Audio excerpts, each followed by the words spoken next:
And we are live. Good morning, Lauren Grace here, joined by the beautiful Candice Planche, and welcome to the Light Hour. And today we are going to be talking about 10 secrets to elevate self-love. Candice, can you tell our listener at home, our viewer, why it is we decided to go with this interesting subject? Is interesting the right word? Is interesting the right word? Well, we did originally have it set for Valentine's Day, didn't we? And we always, it's one time of the year that I think we all don't nurture ourselves enough, or all the time, I guess we don't nurture ourselves enough. And this has been definitely starting a new year. This has been coming up, especially for me. Prioritizing, I think there's a real big shift between self-love and self-care has become this big it word, and it just everything gets lost in translation, I think. And what truly comes down to being self-care and self-love, or whatever you want to call it, it kind of stems to the core of everything we are and everything we do. I don't know if you agree with me, Lauren, but if you are not in tune with loving yourself in a really authentic way, I think it stems into every aspect of your life. Yeah, I agree, because I think that when you are enough for yourself, then the outside opinions, the outside kind of like the boos, but also the yays don't really register in the same way. I feel that when people are sort of stuck in the cycle of getting high on somebody else's supply, or allowing other people to really derail their journey through negative comments and things like that, I find that that can really be detrimental. And when we know to fill up our own tank through self-love, growing in confidence, then we really give ourselves sort of the best shot at being able to navigate life on our own terms, and not having to look around for permission or approval or validation or confirmation. Absolutely. And I think life is about the highs and lows, but when you get to a point where your highs and your lows, you don't have as many lows because you feel you're not looking outside of yourself for those highs, then, when you're not getting them from an outside source, you don't feel so low. And the lows are maybe not so low, or they don't last as long, because you know exactly how to bring yourself into that space. And I think it's, what we're talking a lot about today is really not so much about once a year thinking about yourself, or thinking about yourself when you're feeling truly awful, because that's when we tend to take care of ourselves, right? It's learning about yourself and learning what works, and giving you the tools so that self-care just becomes, or self-love just becomes, a part of who you are, and you don't have so many highs and lows, and you just always feel. So the big things in life that come, you already have the tools, or you're already pretty self-sustaining in yourself to cope with those things. Yes, 100%. So well said. So why don't you talk a little bit about who you are and yourself, so that for people who aren't familiar with you and all the amazing work that you do, can kind of get a crash course. Yeah, exactly. Summarize your life in like 1 minute. It's like, please don't go over. So for those of you who haven't met me before, I'm Candice Planche, and I am a crystal healing master, a Reiki master teacher.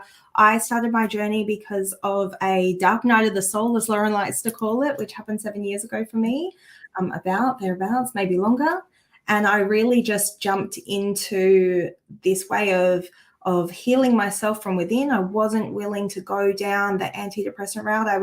Everything was really debilitating for me. And I had to learn how to get on with life. And I live now with no anxiety, no PTSD, no depression. I truly do love myself. And yeah, I have my bad days, but I pick myself up really quickly, like literally usually within about half an hour, I'm able to pick myself back up and bring it back together. And I really put it down to energy work and all the self-work that I've done. And now I have a healing space in Bacchus Marsh. I work with people online, and I just love bringing the tools that I've learned and the energy healing skills that I've learned to everyone around me. And I'm sorry that was longer than a minute, but That's all right. That's all good.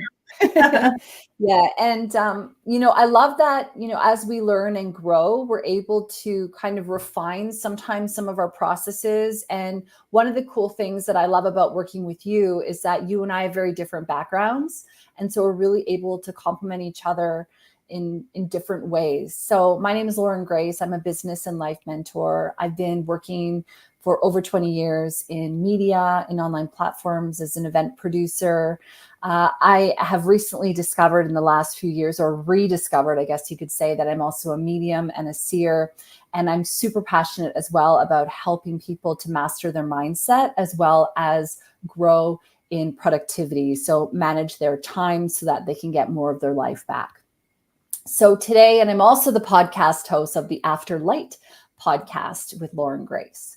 So today, as Candice said, we are going to be talking about 10 secrets to elevate self-love. And if you aren't familiar already with how we like to run the light hour, Candice goes away on her own and I go away on my own. And we look at the subject for our talk and we come up with our own tips and tricks. And it's not until we come together right now in real time that we learn what the other person has done. So what's really interesting and what Candice and I love about this is like the element of surprise. Did we come up with the similar ideas? And even if we did come up with the similar ideas, do we have sort of almost a different perspective or take on that? So what we're going to do is we're going to go one for one. Candice is going to share a secret to elevate self-love. I'm going to share one, and we'll go all the way through to the 10. Now, one thing we would love to encourage you is if you are catching us live over on Facebook or on YouTube, that you do feel comfortable asking any questions, and we will, of course, get to them if there are some there. So Candice, my sister, would you like to kick us off with invest in keeping yourself vibrant? Ooh. Yes. So yeah, this is my first tip. And I feel like maybe it's one of the big ones. I was thinking I was going to save this tip for the very, very last, but we talk a lot and we always go over. And I feel like by the end, I'm like rushing, right? So this one here is a tip that I probably always push down about myself, which is why I wanted to put it first and foremost, right up the front, in case people literally listen to this for 10 minutes, they get this one nugget, which I actually saw recently. I was watching some docuseries, I think it was on Gaia, and it was basically saying that you either spend the money on yourself now or you spend later. And you spend it when you are so unhealthy and you feel so terrible, and you spend 3 times as much, and you probably aren't able to work and you don't have the money to spend it then.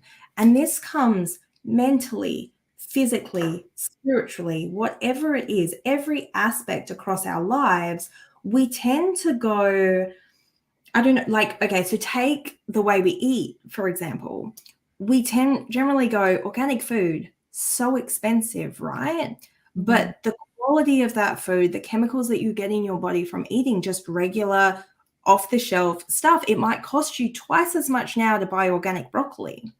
But the pesticides and all the things that, that go into your body that you might pay for down the track, or it might be 3 times more expensive to eat healthy vegetarian kind of salad, but it's so much easier to grab 2-minute noodles. But right now, 2-minute noodles, yep, it cost me $1.50 to eat 2-minute noodles. It might cost me $6 to eat a salad, but I will pay for those 2-minute noodles down the track, likely when my body starts shutting down. So,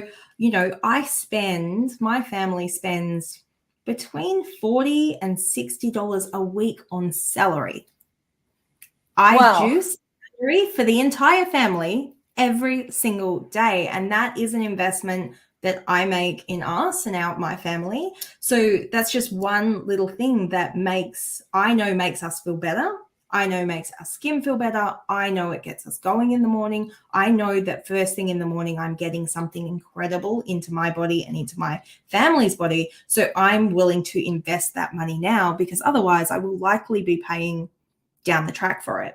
This comes, this is whether you do yoga, this comes down to energy healing, and it might even be, for your business, for time management, for whatever it is. If you don't spend the money on that personal assistant or the productivity course or whatever it is to get the things that are just making you feel overwhelmed, feel sick, feel tired, make you not feel your best, if you don't invest in yourself right now, then you will pay for it. It might be, it's like a short-term gain for a really long-term loss because you have a little bit of extra money or you have a little bit of extra time. It doesn't even have to be money factor. It can just be time, 20 minutes a day. If I don't have money to spend on myself, then commit 20 minutes a day to meditating or to taking your shoes off and putting it on the ground. It doesn't have to be,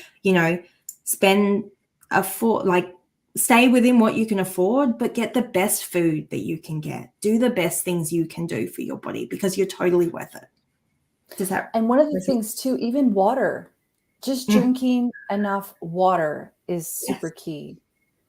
And good quality water, filtered water, or, like spring water, or we've got a fancy, filtration system in our house because we're here for life.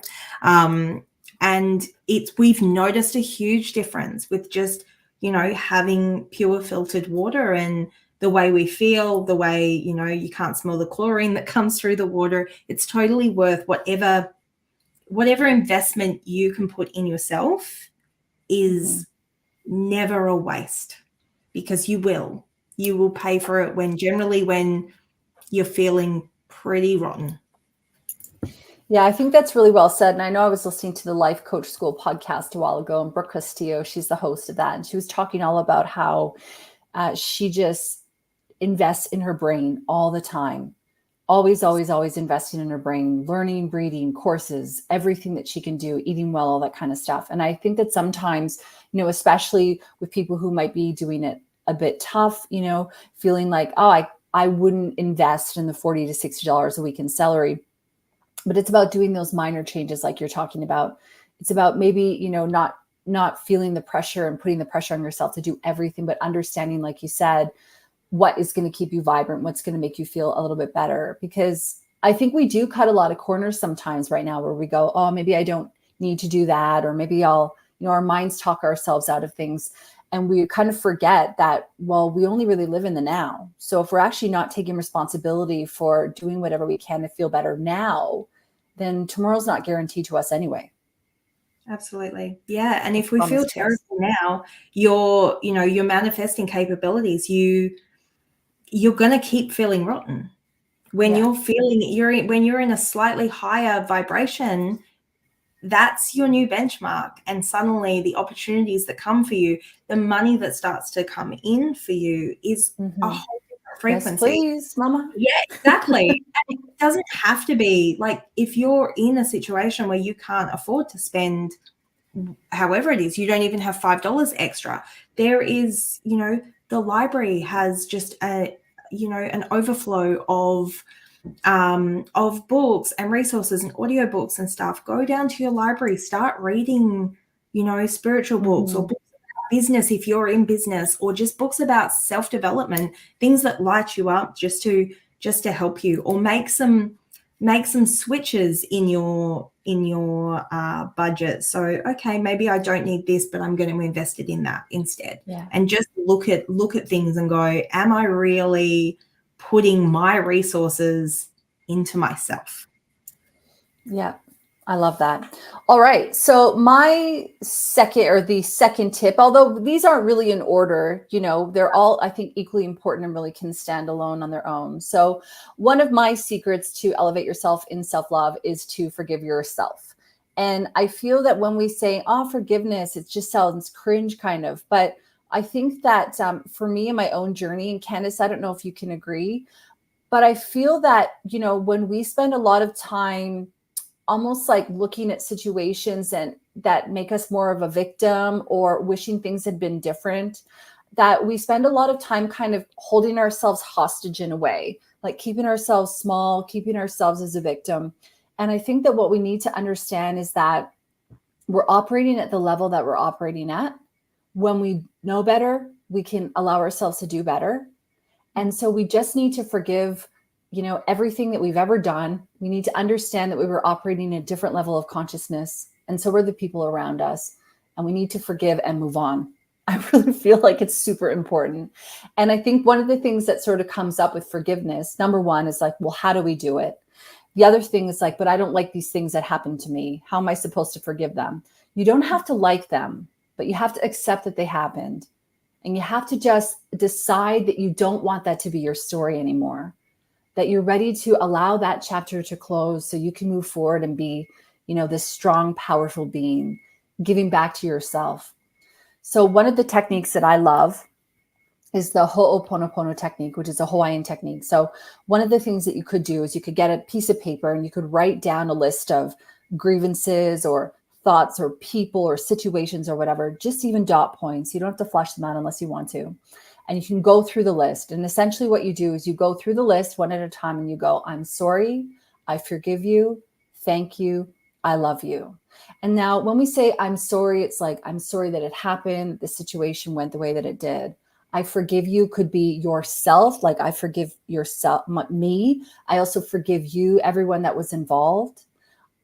Thank you. Thank you for the opportunity to grow. Thank you for the opportunity to overcome this particular challenge. And also, I love you, which just, I think when we can learn to see through the eyes of love, we really can create the most incredible life for ourselves. And so it's kind of like starting with ourselves where I love you, but it's like, I love you, understanding that we're all souls doing the best that we can. And I often will say, I love you, Lauren, at the end, because I personally believe that forgiving yourself and forgiveness itself is a lot about us forgiving ourselves. Because the way that I operate my life is I believe that I attract the things that happen to me.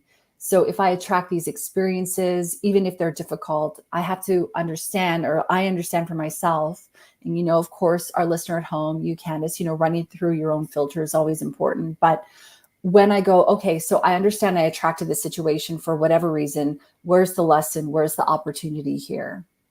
So what you can do is you go through your list, you do the Ho'oponopono technique, and you can literally cross off the list as you go through. And I like doing like a physical cross off, or you could just do like a zoom like this with your hand, and you kind of cross them off.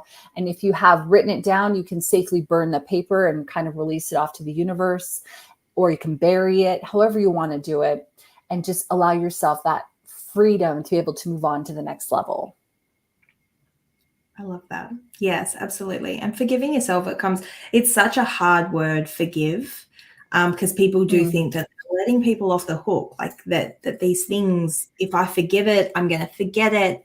And it's not even about that. It's never about that. It's just about releasing yourself. It's about releasing yourself from the burden and just saying, no, you're absolutely right, that I'm not going to let this be a part of my life. I'm not going to let this hurt my life any more than it already has. So I love this one, and I've got a little bit of that one later on, but I'll leave it there and we'll cover it again later because I think it's so important. So beautiful. My next one is be aware of what allows you to feel your best. And this really comes down to everyone is totally different, and like understanding and tapping into yourself. And there's never, like, we see it all the time on social media that, you need to, I feel my best when I run 30 minutes a day. And that might work for some person and that might not work for you. So I think it's really about spending time with yourself and listening to your body. Your body knows what makes you feel good. We do tend to go for the things that give us really short-term gratification, like I'm so tired, I'm going to go grab a coffee or whatever. But if you really listen to your body and go, okay, is this coffee really what my body needs, or is it that it needs Yes, something? it is. Like, Lauren is like, yes, don't take coffee, yes, girl. It is. And that's exactly right. If that is, I have this debate with my husband all the time because he drinks coffee and I don't drink coffee, but he drinks coffee and he loves it. And he has this love-hate relationship with coffee because he knows that sometimes the health benefits and or the way it makes him feel, the cortisol that the adrenal fatigue and all these sorts of things. So he has this balance of is it hurting my body or is it helping my body? And we go round and round in circles about this. And then we realize that when he cuts it out, the way it mentally makes him feel like he's depriving his body in a way, he's taking away something that makes him truly happy. So for him, that makes him feel his best. He only has one now because he's managing that, but that makes him feel his best because it gives him a kick in the morning and it makes him feel good. He enjoys the process of making coffee. He enjoys the taste. He hasn't been able to find anything that substitute that. So for me, I'd say drink your coffee. If that makes you feel your best, then drink your coffee. But it comes down to, so when I am at my worst, which doesn't happen very often anymore, but when I was at my worst, I had to go to bed at 8 o'clock at night. And if I went to bed any later than that, it would elevate anxiety. I would not be able to sleep. It would send me into panic attacks and things like this. So understanding that your body is different to everyone else's and not listening to, part of your mind that's going, yeah, but I really want to watch another Netflix, or your, partner that's like, oh, well, don't you want to watch a movie or don't you want to chat or whatever? If what you need, especially, for your balance in your life is to go to bed at 8 o'clock in the morning, 8 o'clock in the morning, 8 o'clock at night, then that's what's going to make you feel your best. If it's yoga, if it's meditation, if it's celery juicing, whatever it is, write a list. Get out there and go, okay, at the times in my life when I felt my absolute best, what was I doing? Keeping a list of these things is so important, because I don't know if you're anything like me, Lauren, but when things start going well, girl, I forget. I'm like, and then all those good things that I've been doing just start to drop off. And I'm like, oh, I've got all this time in my day. I have all these things. And then suddenly you start to feel bad again. And you go, I don't know what's wrong, right? I don't know what's wrong. So have a list of those things that are kind of not negotiable for you, that will make you feel your best, and make time for them. If it's, I need 10 minutes to shut off my mind, and you don't have to call it meditation. You can literally just mean, I need to put my headphones in and shut off everyone else in the world and just go somewhere else. You can be listening to AC/DC for all I care. It's just allow yourself to have that time, but schedule that time in and understand that this is what I need to feel my best. And when you start recognizing what those things are, it is so powerful, because you stop looking at all these perfect people on social media that are going, oh, I do this, and I do that, and I look amazing, and I feel amazing. And you stop comparing yourself and you go, you know what, that works for you, but these 3 simple things are what works for me. And if you keep those 3 simple things in, I promise you, you're just going to feel so much better if they're your non-negotiables. How do you recommend that people who feel guilty about, doing that, because sometimes when something feels your best, like for example, taking 10 minutes out, I think one of the things a lot of people struggle with in relation to self-love, which, in relation to self-care as well, is a lot about feeling that there are other things that they should be doing. Yeah. Stop, because it's nonsense. It's just your thoughts. It's just nonsense. It's nonsense. It's, it is your ego getting in the way. Our body, it's the lady in the green dress, the red dress, right? It's the girl in the red dress. It is literally, it is you. It's part of your ego. It's your mind trying to keep you stuck. Yeah. It is. Like safe also. Safe. Quote unquote safe. Yeah. It might be that we feel really miserable where we are, but there's something safe in how you feel right now. Because if you've been feeling really terrible or depressed or anxious, the thought of feeling good and maintaining that is really scary. It's really scary for people. It was scary for me when I was, and when I was really moving up to it. And for a really long time, I struggled with this. I would pull myself back. I would, not prioritize myself. I'd sell myself short and I would sabotage. You're literally, if you will not give yourself 10 minutes, you are self-sabotaging. and you're choosing to do that. So reflect on that. Mm-hmm. Give yourself 10 minutes to sit there and journal and write down, why am I self-sabotaging? Why can I not give myself 10 minutes? Because if you don't give yourself 10 minutes right now, your entire family, this is what happened to me. Your entire family is going to have to give up their life for a year while you are incapacitated, because that happened to me.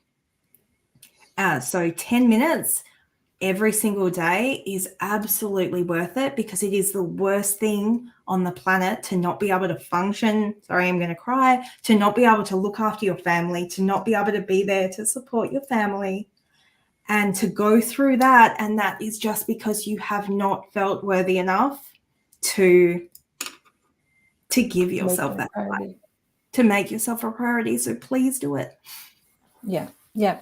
And it's not a scare tactic. It's just, I feel like it's truthful that it's like when we cut corners and when we don't give ourselves those 10 minutes, and 10 minutes is not, fully goosebumps here, 10 minutes is not a big deal. Like in a 24-hour day, hello, 10 minutes, but it's not about if you're going to burn out. It's about when it's going to happen, because those 10 minutes stack on and on and on and on and on. And then sometimes, the straw breaks the camel's back, and that's what can happen.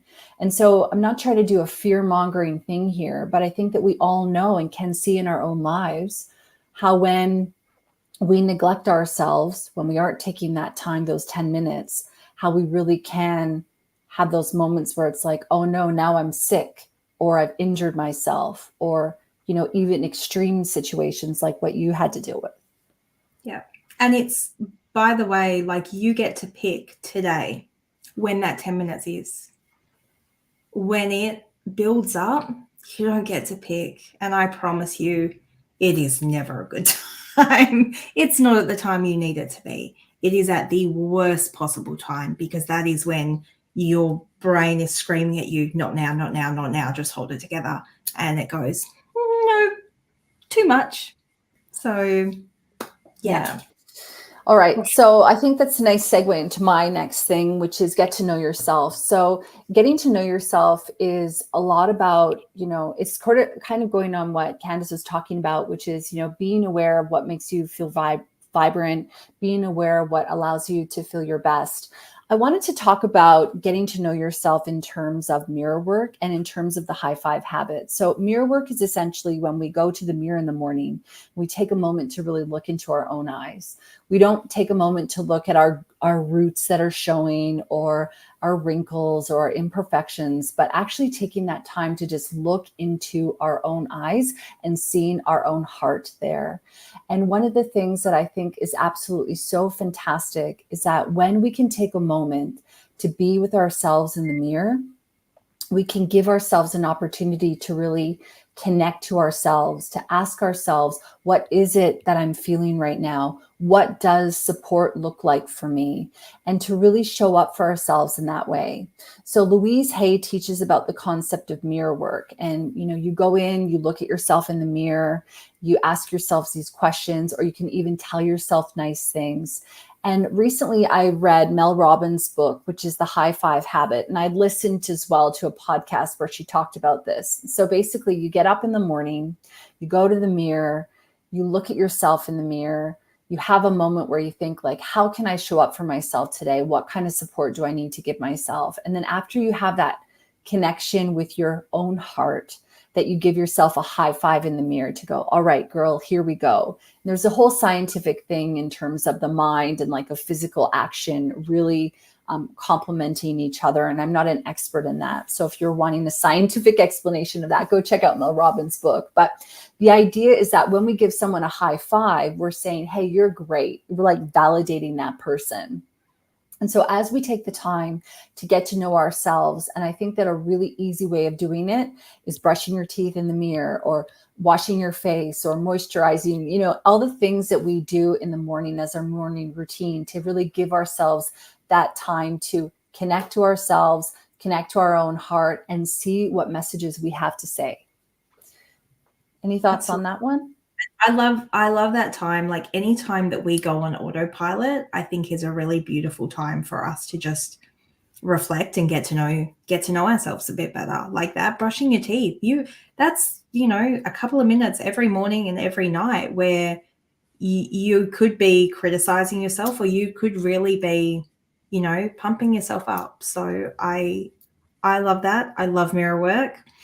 Mirror work's helped a lot for me. So that's, one of those things that should be on my list. But yeah, I love that. But I had your back, so it's all good. All right, next one.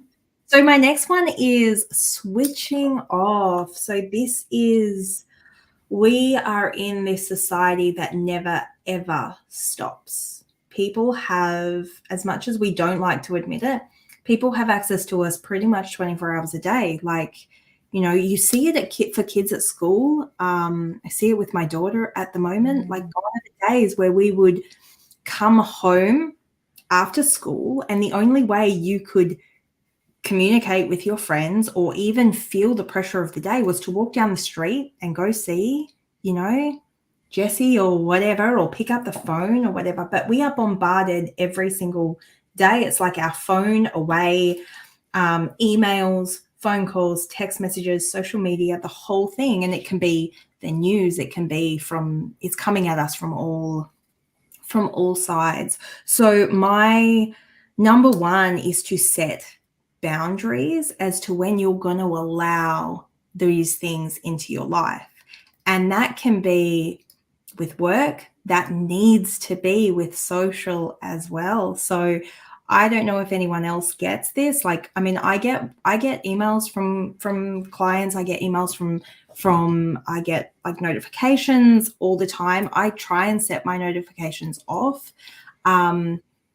But setting boundaries. So if it's for work, setting boundaries and going, okay, well, nobody will get a response from me between, 5 p.m. at night and 10 a.m. the next morning, because one, that sets a precedent that I'm available all the time, but also first thing in the morning. And I find this very, very hard because a lot of mornings I have to check and make sure that I haven't had a booking come in late. Lauren, you're probably exactly the same. Your website's open 24 hours, right? So you can't book with me that quick in advance. Within 10 hours or 24 hours. Okay. Yeah. And I probably need to change that, because in the morning I feel I need to check and make sure that I haven't had anything change, or maybe a cancellation or a reschedule or something like that. So but it's really unsettling. First thing in the morning, 7 o'clock, you go to turn your alarm off and suddenly, there's an email, and it might be from a client, or it might be and you don't even need to read that email, but it can trigger you, right? And it's like, and it's that, and it doesn't even have to be something bad. It's just, I have to do this. This is now a to-do list, and it's the first thing your brain has received in the morning. This can be, I say this for friendships as well, because a lot of the time we get an email or a text. So everybody has that friend that needs stuff. And you might get a text from a friend because they're having a problem with a partner or a boyfriend or whatever. It's an on again, off again, or whatever it is. And they might be that person that texts you when they have a problem, and giving yourself that space and going, you know what, over the weekend, from Friday night till Sunday morning, I will not respond to anyone. What this actually does is both beneficial for you, because your brain needs to shut off, right? We need to. But it's also beneficial for the other person, because a lot of the times we all know that there's people like this, and we love them. It's not really a fault. It's just where they're at. But a lot of the time, and we might do it ourselves, a lot of the time when something goes wrong, it's like, I have to test Lauren and find out what I should do. And rather than figuring that out for myself or having a think about how it will affect my life, I'll text Lauren. And then Lauren, there you go, it's on Lauren. But if you don't text me back, Lauren, I'm going to have to figure out how I feel about it and work on it. And I have found that when I do not respond to an email straight away, or I do not respond back to a text message, because the other thing is sometimes people message you and go, can you do this? And you go, yes, I can absolutely do that. And you haven't quite thought through the logistics of what you have got on, or you've forgotten something, and then you have to let them down, which is just a whole nother story. But giving yourself that buffer to, one, make sure how you feel about it, two, make sure that you can fit in this commitment or whatever. But generally, I do find that giving that buffer time, 90% of the time when I come back, that problem has resolved itself. Because what we do as well when we offer a solution or offer our help to someone else's situation is we take away their power. We take away their opportunity for growth and for learning. And granted, they're handing it over, but still, we're taking away their opportunity to learn, and often they're just taking on what we say as, oh, that's a great idea, I'm just going to do that because I didn't have to think about it, or I didn't have to process how I really feel about it. The other reason is that if all hell breaks loose and it goes wrong, they don't have to blame themselves, they can blame you. So bringing it back, setting your boundaries, going, these are my times that I will respond to work. These are the times I will respond to home life. These are the times I will respond to anyone that's not in my physical vicinity. It's going to create a boundary for you to walk away. And that does mean social media. Turn off your notifications at night. Choose whether you are going to watch the television and watch the news. Go, okay, well, I'm not going to watch the news from Friday to Sunday. If you feel you have to watch it during the week, awesome. Do it. If it makes you feel part of the world, fantastic. But give yourself a buffer. Give yourself a break. Set your boundaries, because often how we're feeling, the anxiety, the overwhelm that we're feeling is not ours. It is taken on from everyone else. And when you strip that back, you've got a hell of a lot less to deal with than just what's going on with your own heart, with your own world. I think too, noticing how you feel when you switch off. Like for me, when I switch off, I feel better, which is always truth for me. If I feel better about doing something, that's like a sign that that's a good decision for me. Yeah. And I think the other thing is when you switch off, when you come back, so when I do, there are hours that I go, yes, I can now respond to my work emails or to my clients and stuff like that. My heart is in it. They get me 100%. I'm not depleted. When people come into my healing space, they need me 100%. I can't have been, responding constantly and always on the go. I need to shut off. So when I do respond, it's the time that my energy is at the highest and I'm able to cope with it. Therefore, they're getting me at my best. They're not getting I'm exhausted, I'll just right back and deal with that. They're actually getting 100% of me. I'm giving 100%, and I feel a lot better about it when I've set that boundary and switched myself for certain times. I also teach that in time management, how we have like allocated times to do things. For example, emails are never the priority. And I know sometimes when people are service-based businesses like yourself, you have to really be cognizant of that. But when you choose those allocated times, you're also not as, kind of flustered, because you can really be centered, deal with the things, and then move on and do the next job. So my next secret is removing the guilt. And I wanted to remove the guilt or add the remove the guilt, because I think that our mind often tells us all the things we should do, could have done, hadn't done, want to do, blah, blah, blah. And I think that when we sort of allow ourselves to have these feelings that continue, or these thoughts that continue to kind of run around our mind, that it can really put us in a position of feeling less than and forgetting our value and our worth. And I think that when we can just, go, you know what, I'm doing the best that I can. I'm operating at the level I'm at right now. I can't be everything for everyone. I'm just going to show up with what's truthful, what's here happening in the moment. Kind of like what you're talking about. I'm going to switch off on those things maybe I can't control, or are already gone, or aren't here yet. just cut out there for a second, but one of the affirmations or one of the statements that I heard is, why worry? It probably won't happen anyway. And I love that idea. And I know that in relation to guilt, it's like sometimes we have this guilt, and guilt can also be wrapped up in fear, can be wrapped up in worry.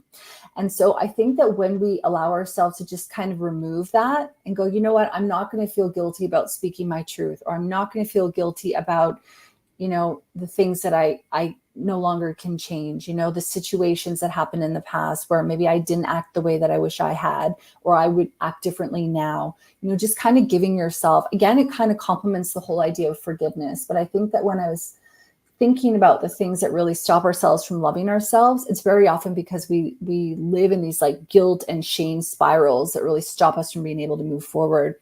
The other thing I want to say as well around guilt is that if you choose to do something, assuming, of course, you're not going to hurt anyone and all that, but that you want to make sure that you're really backing yourself and you are there fully.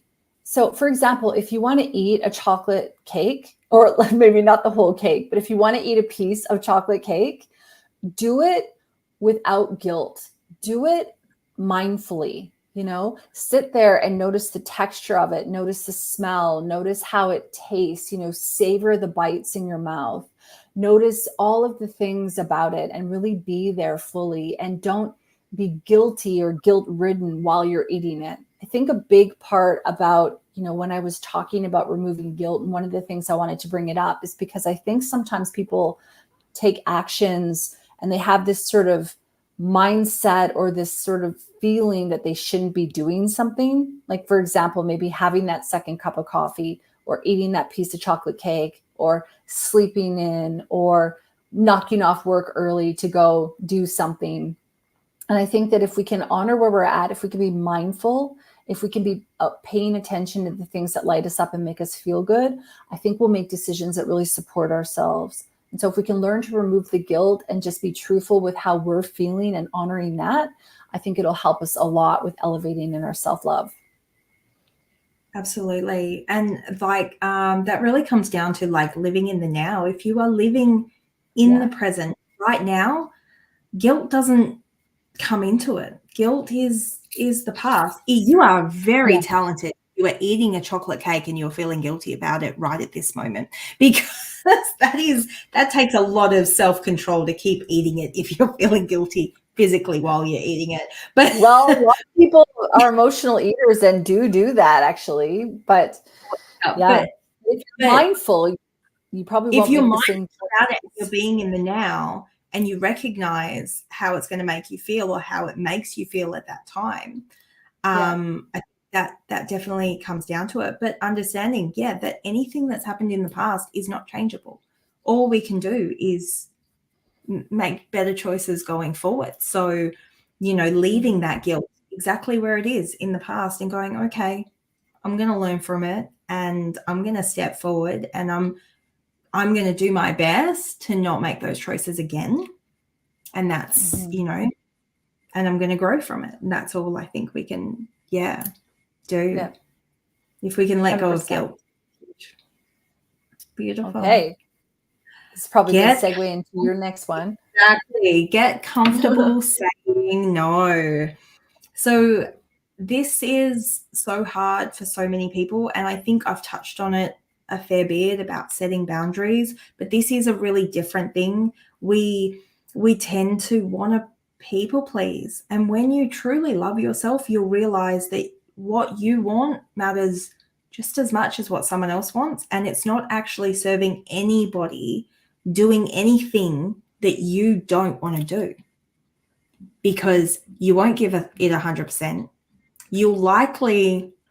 It'll come across. You'll likely make the other people feel a little bit bad, or we have a tendency of, if we don't want to do something and we've agreed to do it, we do have a tendency of making people aware that we're not comfortable in that position, or that we felt obligated to be in that position, right? So get comfortable saying no and stop people pleasing. Prioritizing yourself is just incredibly important. And it really does come down to understanding that, I guess, taking responsibility for ourselves. Because when you start to understand, or when we start to understand that our own happiness only falls on us, how I feel about myself and my happiness, my health, my happiness, my self-love, how I fit into the world doesn't come down to anybody else but me. So if I don't want to do something and I choose to do it, then I have to accept the consequences. Generally, when we say yes to something that we really want to say no to, it's pretty much so we can go, yeah, but I didn't want to do that anyway. Well, if you didn't want to do it, don't do it. Because generally we're just handing our power over to someone else and choosing to put ourselves back into a spiral of not prioritizing ourselves. So learning to say no is so important about taking responsibility for our own happiness, our own health, our own well-being. It doesn't serve anyone around you if you are not 100% there when you say yes to something. It also doesn't allow anyone to get close to you either. So when you're people pleasing and you're saying yes to things, nobody actually knows you. You're lying. Like generally we are. I was a big people pleaser. I would change my personality pretty much to whoever I was around because I didn't feel confident in myself in who I was. So if someone asked me to do something, even if it wasn't something that I had any interest in doing, or if I liked something, oh yeah, I like that. Like I would go and drink or eat something that I didn't even like because I wanted to feel accepted. So you're doing yourself a disservice because you almost start painting this picture of yourself like, oh, well, who I am is not enough. But you're also, everyone around you gets to know you as this person who, oh, they're easygoing and, oh, yeah, she really likes that. Or he loves to go do this. He always says yes to this. I'm going to invite him again. Let's do it again. They came last time. Yeah, let's invite them again. And then you're in this endless cycle of nobody actually knows what you like and you're not happy. So you're not even elevating the situation. Generally, your energy is going to be lower. So understanding that you're worth it, saying no, and it doesn't have to be in an abrupt, horrible way. It can just be like, hey, actually, I'm not comfortable with that. Or I would really love to hang out, but that's not a situation that I would want to put myself in. Or, you know, I don't have an interest in that, but hey, if you guys are doing this next week, then that would be awesome. That would really interest me. So how do you feel about that? I think that when, we say yes to things that we don't want to do, that we are, like you were talking about, we're choosing other people instead of ourselves. So I think that's important. Sometimes I have had to have that conversation with myself where I go, no, I said no to that because I chose me. I didn't choose that other thing. I chose me, and I love myself enough to put myself first. And I think that's a big thing. I also, when I teach people to say no, one of the things that I always recommend people do is practice, because I think that sometimes what happens is that we know we want to say no to certain things, but when we haven't practiced saying it, like when we practice a lot of saying yes, for example, or like you're talking about really maybe kind of being a little bit of a chameleon and becoming who people want us to be, we kind of forget who we are, but we also forget how to say no. So I always recommend starting to say no to small things. Like, so for example, hey, can you do this? No, I'm sorry, I'm not available. And then you could always say, oh no, I am available, but I wanted to practice that. Or even if you're driving around in your car, learning different ways of saying no. And even just saying no is enough. We don't have to elaborate further than that. One of the things that I always like to recommend people do as well is like, no, I'm not available for that. Or no, but I can recommend somebody else. Or I'm sorry, I don't do that for you. Or the tips that you gave as well about saying no. So it's kind of like, in a way, having a couple of those backup statements that you can pull on. Because I think what gets sort of people get caught up with is when they're caught off guard and they don't know what to say. Like, I know I've been invited before to like a kid's birthday party and we were like, no, we don't want to go to that. Sorry. Like, we don't have kids. It's not for us. And, like, that's just the truth. And so, and I think people also can respect when you just are honest with yourself. It's like, no, I don't feel like I'm going to fit in there because I don't have a kid and it's not really for me, but can we catch up at another time and do something else? And so I think that when we kind of get familiar and comfortable with being honest and saying no, it'll become a lot easier. And I think that when we remember that, yeah, you may disappoint some people, but the people who mind don't matter and the people who matter don't mind. So, that's the thing. Did I say that correctly? Those who mind don't matter and those who matter don't mind. Yeah. Yeah. And you said it, like, if you do say yes, then they get into they believe, oh, well, Lauren loved it last time you came to the kids' birthday party. Yeah, she loves kids' birthday parties. Oh my gosh, no. Come to the jumping castle with us. Like, yeah. That's right. All right. I know we I don't know why Lauren's not having a good time right now. She said she wanted to. Yeah, exactly. But that's the thing, that I think that was really helpful for me when I remembered for myself that, oh, wait a minute. When I say yes to something I don't want to do, I'm choosing that situation. I'm choosing them. And like you're talking about, then you're even not showing up authentically. But when we go, no, I'm not going to do the things I don't want to do, we show up for ourselves. And that's really key and important. So the next one, I know we've got a few to kind of power through here. Being your body. This wasn't originally on my list, and then I changed it out this morning because I did some yoga. And I remember when I met this woman on a plane one time, she was telling me about yoga, and she was like, yoga is what you do when you love yourself. And I really do feel a completely different sense of love and respect for myself when I'm doing yoga than with anything else, honestly. And I know that, yoga for some people, it's not for everybody. It is, I think it is for everybody, honestly, as long as you find the style that suits you, the method that suits you, the teacher that suits you. I think that there's something really for everyone within that. But when I do yoga, I feel such a deep connection with who I am, with myself, in my body, that there's like this centering of this deep awareness, and it's out of the intellect, and when you're somewhat, like, for myself, and I don't know if you're like this, but for me, I'm very often in my mind a lot of the time because I'm learning a lot. I'm thinking about business and I've got a lot of stuff going on in my mind. So when I can be in my body, quiet myself and be in my body, I feel like sometimes that's where I've truly arrived into the center of my soul, because I'm out of the intellect and I just am in my heart, and I feel like a big part of that for me is when I'm doing my yoga practice. It's actually probably the time that I really feel that over any other thing in general. Yeah.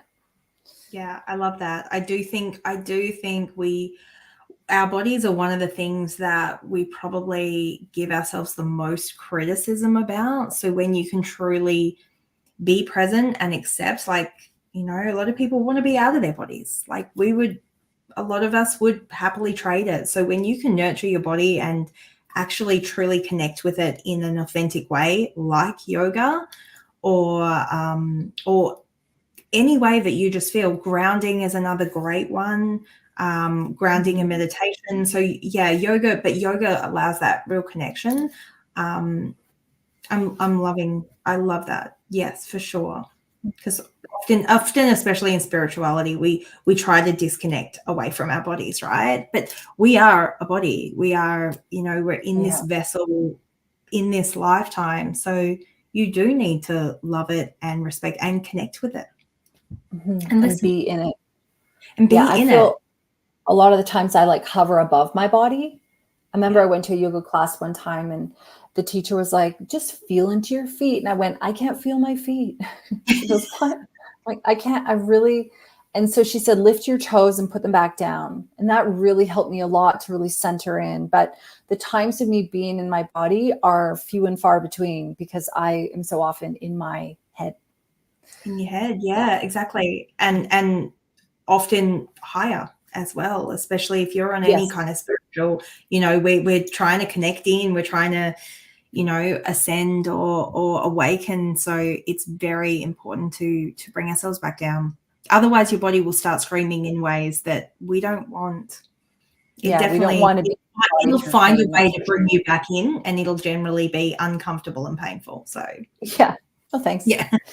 Exactly. I'll just connect now. So, yeah, my last one on my list, which is just all encompassing, be kind to yourself.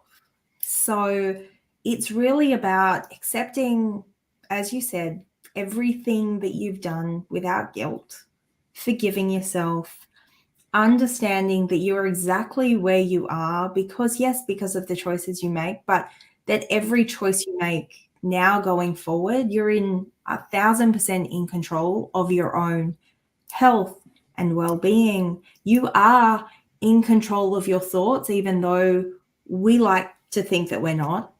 We are. And be kind to yourself, meaning it's okay if you made a mistake. It's okay if you ate that chocolate cake when you were feeling bad. The choice makes to recenter now and to make new choices going forward.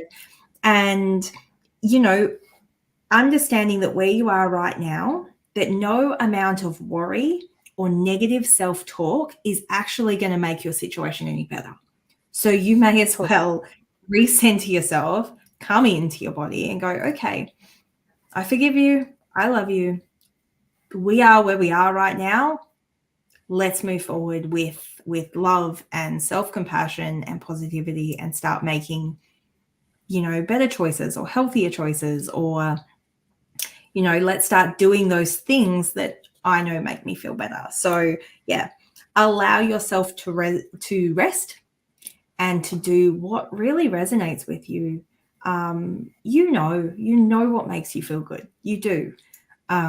So just come back in, talk to yourself, place your hands on your body. This is one thing I like to do, especially when I don't quite know what's going on. It's like, okay, where am I feeling it? Oh, my heart's like, I've got palpitations. Sit in your heart, close your eyes, take a deep breath and go, I love you. What is going on? What can I do for you right now in this moment that is going to make you feel a little bit better? And the first thing that comes to your head might not always be supportive. It might be, everybody needs to pee off. Okay, yep, great. Thank you. I understand. I accept that. Can't quite make that happen. What else do you need? What can I do right now? And eventually, if you literally start listening, it will tell you. And it's usually just listen to me, hug me, hold me, give me a minute. So yeah, just be kind. If I think we get so much thrown at us and we get a lot of negativity from everyone else, we don't need to throw negativity at ourselves. There's enough going around. Just throw some love at yourself. Be accepting. Your body is beautiful. Your mind is beautiful. Your soul is the most beautiful. So just embrace it and go, I'm here. I'm in this body. It's as perfect as it's going to be right in this moment, and I accept it. And I love it. So beautiful. I think too, like one of the things I learned on my show, on the Afterlight podcast, shameless plug, is I had a guest on there, Layla Taylor. I think I've talked to you about her to you before. I think I listened to that one. Oh yeah. So she's talking a lot about compassion for self, you know, and she was talking about like maybe there'll be a situation where she might yell at her kids or something. I'm paraphrasing here, but and then she might go, oh, I wish I hadn't reacted like that. But then thinking about, oh no, well, why did I do that? Like what were the things that led up to, oh, I haven't had a lot of self-care, I haven't had a lot of sleep, or I haven't done, and kind of like understanding a bit about where you're coming from. And that really changed my life, that message, because it allowed me to kind of remember that we're doing the best we can, and that when we can be compassionate with ourselves on our journey, then we really give ourselves kind of the best chance, the best shot, where it's like, oh, I can see where I did that or said that. And it's like, oh, okay, I can see the things that led up to that. All right, well, I feel a little bit more understanding of myself and less harsh and less punishing of myself when I realize I'm just doing the best that I can. Yeah. And generally when those things come up, like you lash out or whatever, it's like, oh, hold on. I thought I was so zen right now. My body's trying to tell me something. There's something going on that I probably need to address. Yeah. And definitely Yeah. understanding that any journey is never going to be like, whether it's a healing journey, like I think our entire lives are a healing journey personally, but there's going to be setbacks. There's going to be moments where, hold on, 5 minutes ago I was feeling incredible. Why am I now feeling these feelings that I thought I dealt with before? Just be kind to yourself and understand, yeah, it's coming up because maybe there's something that I didn't quite address, or maybe there's something that just needs a little bit more love, or maybe it's just here to remind me how far I've come, and that tomorrow I'm going to Totally. feel heaps better. So just understanding, coming back into the moment and saying it's okay. It's okay wherever I am, because this is, if you can admit to yourself that I'm going to choose to make choices different, I'm going to nurture myself, and where I am at this very moment is the worst I'm ever going to feel, it's kind of empowering, because I can make changes going forward, or I can choose to give myself more time or whatever.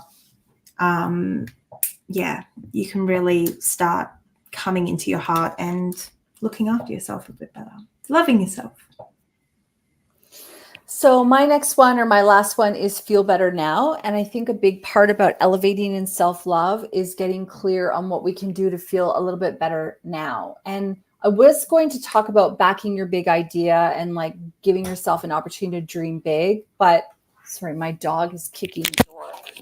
George, I'm live right now. So I think that when we can remember to feel better now, that is a decision. It's exactly like what you talked about. Sometimes we're going through something and we're not feeling our best, or we are, maybe feeling anxious, or we're feeling maybe a bit sad or a bit down. What is the one thing I can do right now to feel a little bit better in this moment? And sometimes it's walking away from a situation, or it's going and washing your hands with cold water, or it's going outside, or it's listening to a good song, or it's petting your dog, or it's doing something that's going to kind of take you out of that frame of mind and help you to feel a little bit better now. And a big part, I think, about, elevating in self-love is understanding that we're not going to go from no self-love to like the most amount of self-love and sustain that in one go. It's about building those micro aligned steps. It's about building those skills. It's about taking time every day to give back to ourselves, those 10 minutes that you were talking about earlier, which is like, what can I do right now to really nurture myself or feel a little bit better in this moment? And so I think that when we remember that our number one job is to feel good, then we can do that, then we actually allow ourselves to grow in love, because we're not going to be sitting there feeling like, oh, I'm a victim, or I'm a bad person, or I'm not enough or something. We're going to go, you know what? I can do one thing right now to feel a little bit better. And what does that look like for me? And I think sometimes that, when that idea comes up, people kind of go, yeah, but maybe I want to feel bad right now. Maybe I want to sort of wallow and sit within that. And if you choose to do that, that is fine. But it's just remembering that if you don't want that, if you just get really clear with yourself and go, what's the one little thing I can do right now to feel a little bit better in this moment, that slowly and surely you can pick yourself up, dust yourself off, and you can continue along your journey. Absolutely. Yeah, absolutely. And making sure that if what you do need is, if you do need to wallow, I mean, I don't like wallowing, but if you do need to cry it out, like sometimes feeling better, it's not about getting into a negative thought pattern and it amplifying the situation. Sometimes it's about feeling it. I think it's really important to feel it and to get those feelings out, whether it's crying or frustration, get it out so that you can feel better. Yeah, and understanding and accepting that you do have a choice. We do have a choice. And when you choose to take that ownership and go, okay, well, I'm either going to keep feeling this way, or I'm going to do something, one little thing right now to feel a little bit better, so that tomorrow I feel not as bad as today. And so that there's that slow progression upwards, I suppose, rather than amplifying it and giving up. Because then it doesn't matter what direction you go. If you don't understand what truly makes you happy and what your body needs, then nobody is ever going to actually be able to make you feel better. No one is going to be able to love you fully and completely fill that void unless you know how to make yourself feel better, if you know how to love yourself. Because when you love yourself fully, the love from someone else just elevates it that much more. And yeah, so I hope that beautiful. Well, thank you for another great, fantastic chat, my sister. So how can people get a hold of you if they would like to work with you? I know that you're based in Australia. A lot of our listeners are also in different parts of the world, but you do work online. I put a link to Candice's contact as well in the show notes or in the content here. Yeah, so the best way to get in touch with me is either via my website, which is laurenmalighthealing.com.au. I do online sessions. You can email me if you want to work with me. I do work within my healing space, which if you're watching is behind me. It's in Bacchus Marsh in Victoria in Australia. Otherwise, Facebook and Instagram, I'm always checking those sorts of messages. Give me a couple of days because sometimes I don't have my notifications on. That's that boundaries thing that I need to, but I do check them every couple of days to make sure that I can connect. So just reach out. I love having a chat about people's journeys and seeing where they're at. And it might not be, even if I can't help, sometimes I can recommend or point you in a direction that you might need. So that's closer to home if that's how it is. Beautiful. And Lauren Grace, if you want to connect with me over on Instagram or Facebook at Lauren Grace Inspirations. And I'd also like to encourage you to join my new challenge, which is Master Your Mindset, a 21 confidence.